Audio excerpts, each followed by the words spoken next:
Asia cup تنازعہ، پاکستان کے مطالبے پر میچ ریفری تبدیل، پاکستان اور ICC کے درمیان معاملہ حل ہو گیا۔ پاکستان آج اپنا میچ UAE کے خلاف کھیلے گا۔ متنازع میچ ریفری پاکستان کے میچ کی نگرانی نہیں کرے گا۔ پاکستان ایشیا کپ میں کھیلے گا، معاملات طے پا گئے۔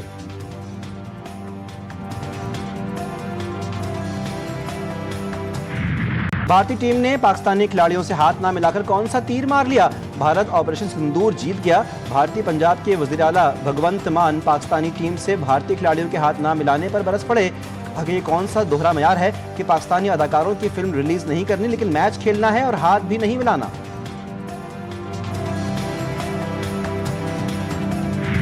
وزیراعظم کی 25 ستمبر کو امریکی صدر ڈونلڈ ٹرمپ سے ملاقات متوقع۔ ملاقات دورہ اقوام متحدہ کے دوران ہونے والے امکانات۔ ملاقات کی کوششیں کامیاب ہوتی نظر آ رہی ہیں۔ ایجنڈے، وقت اور مقام کو حتمی شکل دی جا رہی ہے۔ شہباز شریف سہ ملکی دورے پر آج روانہ ہوں گے۔ پہلے سعودی عرب، پھر برطانیہ، وہاں سے امریکہ جائیں گے۔ ریاض میں سعودی قیادت سے ملاقاتیں، لندن میں برطانوی حکام کے ساتھ بیٹھک لگائیں گے۔ شہباز شریف 21 سپٹمبر کو امریکہ پہنچیں گے جہاں وہ UN جنرل اسمبلی اجلاس میں شرکت اور 26 سپٹمبر کو خطاب کریں گے۔ 22 سپٹمبر کو وزیراعظم کی فلسطین سے متعلق سربراہ کانفرنس میں شرکت بھی متوقع۔ ایرانی صدر کی سعودی ولی عہد محمد بن سلمان سے ملاقات، مسعود پزشکیان کی مسلمانوں کے اتحاد کی بھاری ذمہ داری اٹھانے کی درخواست۔ ایرانی صدر نے زور دیا کہ اگر اسلامی ممالک متحد ہوں تو اسرائیلی حکومت کسی مسلمان ملک پر حملے کی جرت نہیں کرے گی۔ سعودی عرب اسلامی ملکوں کے اتحاد کی راہ میں اہم کردار ادا کر سکتا ہے۔ محمد بن سلمان نے خوشی کا اظہار، کہا کہ مسلم ملکوں کے درمیان تعلقات بڑھ رہے ہیں۔ محمد بن سلمان نے زور دیا کہ اسلامی ممالک کو زیادہ بااختیار بننا چاہیے تاکہ وہ اسلامی دنیا میں اپنی آزادی اور وقار کا زیادہ مؤثر طریقے سے دفاع کر سکیں۔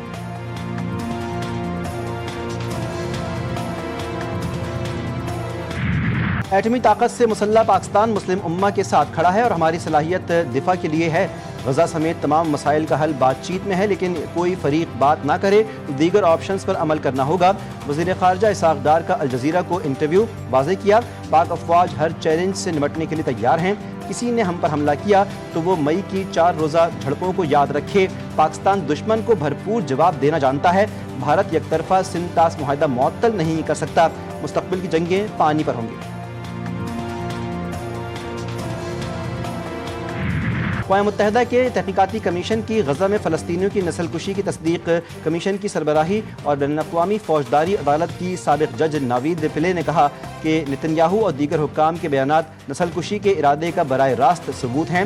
اسرائیل نے رپورٹ کو جھوٹ کا پلندہ قرار دے کر مسترد کر دیا۔ PTI کے اندر منافق موجود ہیں۔ علی امین گنڈاپور آج پھر اپنی ہی جماعت پر برس پڑے، کہا کہ 9 مئی ہماری پارٹی پالیسی کا حصہ نہیں تھا۔ اگر کسی نے پارٹی پالیسی کی خلاف ورزی کی تو یہ اس کا ذاتی اقدام ہے۔ بانی PTI مذاکرات کے لیے تیار ہیں لیکن بات چیت ان سے ہوگی جن کے پاس اختیارات ہیں۔ بولے میرے بھائی نے کارگل کی جنگ لڑی، وہ رات کو محاذ پر جاتا تو میری ماں روتی تھی۔ وفاقی وزراء نے افسوسناک بیانات دیے، شہداء پر سیاست نہیں کرنی چاہیے، یہ بہت گھٹیا حرکت ہے۔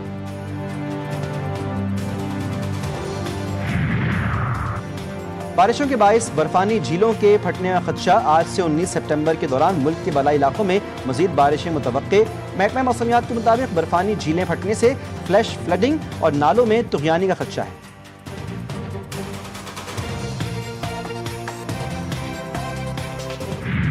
پنجاب کے بپھرے دریا کئی المناک داستانیں چھوڑ گئے۔ بھاول نگر میں دریا ستلج نے سینکڑوں دیہاتوں میں تباہی مچائی، لوگ گھر بار چھوڑ کر سڑکوں پر رہنے پر مجبور، فصلیں ڈوب گئیں۔ خانیوال کے مقام پر دریا راوی بے لگام ہو گیا، درجنوں گاؤں صفحہ ہستی سے مٹا دیے۔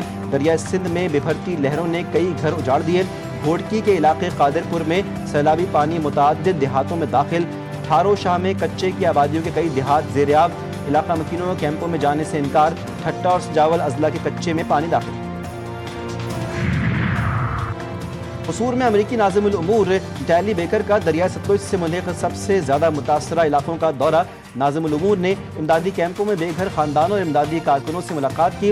ڈیلی بیکر نے سیلاب سے بحالی کی پاکستانی کوششوں کے لیے امریکی عزم کا اعادہ کیا۔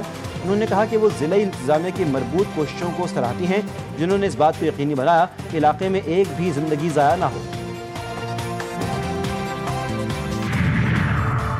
اسلام آباد ہائی کورٹ کا بڑا فیصلہ، جسٹس طارق محمود جہانگیری کو جوڈیشل ورک سے روک دیا۔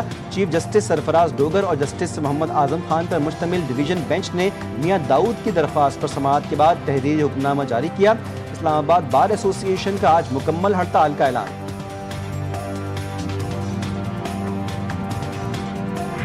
اسلام آباد بار کونسل میں ایمان مزاری کے خلاف ریفرنس دائر، لائسنس منسوخ کرنے کی استدعا، الزام عائد کیا گیا۔ ایمان مزاری ریاست مخالف سرگرمیوں میں ملوث ہیں، ان کے تعلقات تحریک طالبان، بلوچ لبریشن آرمی اور منظور پشتین کی تحریک سے بتائے گئے۔ ریفرنس میں کہا گیا ہے کہ وہ ہر ایسی تحریک کی حمایت کرتی ہیں جو ریاست مخالف ہو۔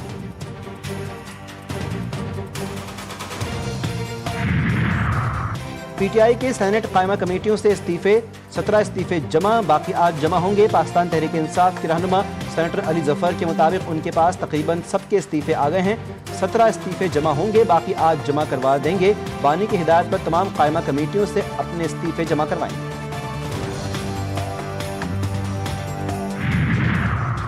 کراچی میں پانی کا بحران مزید سنگین، شہر قائد کے باسیوں کے لیے نئی مشکل۔ واٹر کارپوریشن کی یونیورسٹی روڈ اور ہب رائزنگ پائپ لائنیں پھٹ گئیں، یونیورسٹی روڈ پانی میں ڈوب گئی۔ ضلع کیماڑی، وسطی اور غربی کے مختلف علاقوں میں پانی کی فراہمی بند ہو گئی۔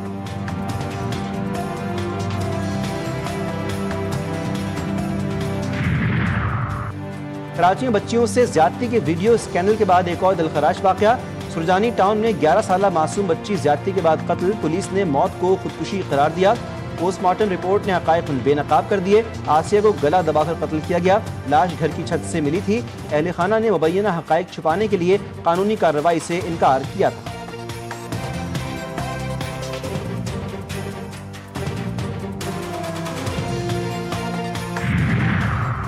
تربت میں بینک سیکیورٹی وین سے کروڑوں روپے کی ڈکیتی، مسلح افراد دشت میں نجی کمپنی کی سیکیورٹی وین سے 22 کروڑ روپے لوٹ کر فرار۔ وین تربت سے 2 بینکوں کا کیش لے کر گوادر جا رہی تھی۔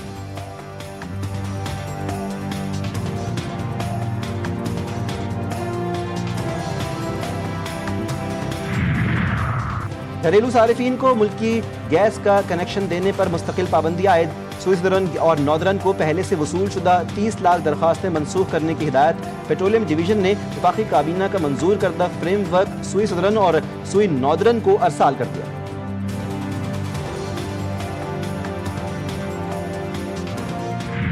صہیونی فوج کا امریکی حمایت ملتے ہی غزہ سٹی میں زمینی کارروائی کا آغاز، شدید بمباری اور گولہ باری سے کئی اسکول، مکانات اور خیمے ملبے کا ڈھیر بن گئے۔ 106 فلسطینی شہید، درجنوں زخمی۔ مغربی علاقوں میں شدید فائرنگ سے بھی کئی فلسطینی جان سے گئے۔ شدید حملوں کے بعد غزہ سٹی سے فرار میں تیزی، متاثرین کی قطاریں لگ گئیں۔ صہیونی وزیر دفاع اسرائیل کاٹس نے دھمکی دی ہے کہ فوج غزہ سٹی کو تباہ کر کے حماس کے قبرستان کا گواہ بنا دے گی۔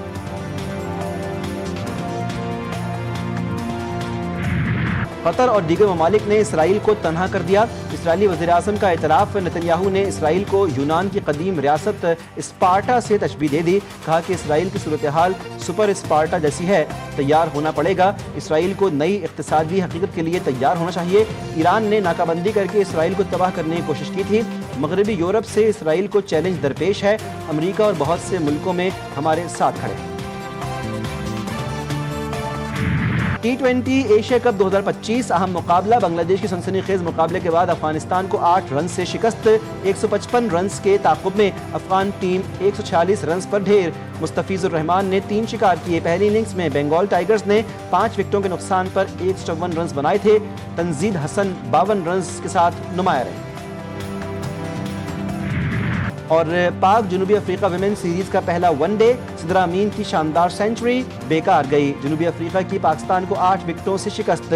جنوبی افریقہ کی ٹیم نے 256 رنز کا ہدف 2 وکٹوں کے نقصان پر 49 اوور میں ہی پورا کر دیا۔ قذافی اسٹیڈیم لاہور میں ہونے والے میچ میں پاکستانی ٹیم نے پہلے کھیلتے ہوئے مقررہ 50 اوورز میں 4 وکٹوں کے نقصان پر 155 رنز بنائے تھے۔ سدرا امین نے ایک روزہ کرکٹ میں 5ویں سینچری اسکور کرتے ہوئے شاندار 121 رنز ناٹ آؤٹ اننگ کھیلی۔